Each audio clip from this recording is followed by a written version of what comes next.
La Union 1st District Representative and Deputy Majority Leader Paulo Ortega looks ahead to the 20th Congress with cautious expectations, openness to new leadership, and focus on priorities like tourism, health, and infrastructure.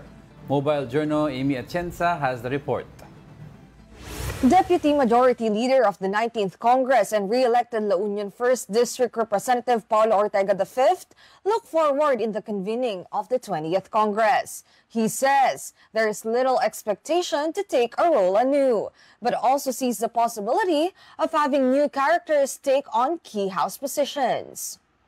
For me, siguro, nag-expect pa rin ako ng some sort of personal lang naman na key position or kung ano man ang maitutulong ko sa House of Representatives, then kahit ano naman po yan, kahit saan tayo mailagay, tuloy po yung pagtatrabaho natin. Following reports of re-elected Ilocos Norte 1st District Representative Sandro Marcos up for Majority Leader contention, here is what Ortega has to say.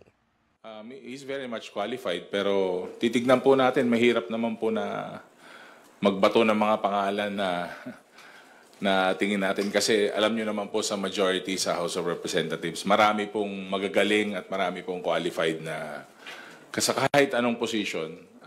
Siyempre, at the end of the day, position sa ka-title po yan, siyempre yung resulta ang titignan natin saka kung paano magtrabaho.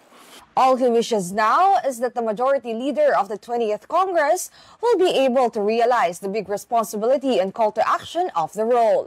Ortega added that one key ingredient is that the majority can establish camaraderie to lead for a better performance in the lower chamber. Meanwhile, he also noted his priorities for the 20th Congress, ranging from tourism to one's health. Well, ako, I'm taking an approach from my district. Alam nyo naman po na, di ba taga-La Union naman ako. So, I'm from the North, I'm from Region 1. Gusto ko pong makita yung mga iba't ibang plano nila for tourism, infrastructure, agriculture, and education, saka health. Yun talaga yung, doon ako nag-aabang ng mga report ng ating Pangulo. With just more than a week before the 20th Congress convenes, the House of Representatives seek for better performance than the 19th Congress, living up to the challenge of re-elected late 1st District Representative Martin Romualdez. Mobile journalist Amy Atienza, VR1 News.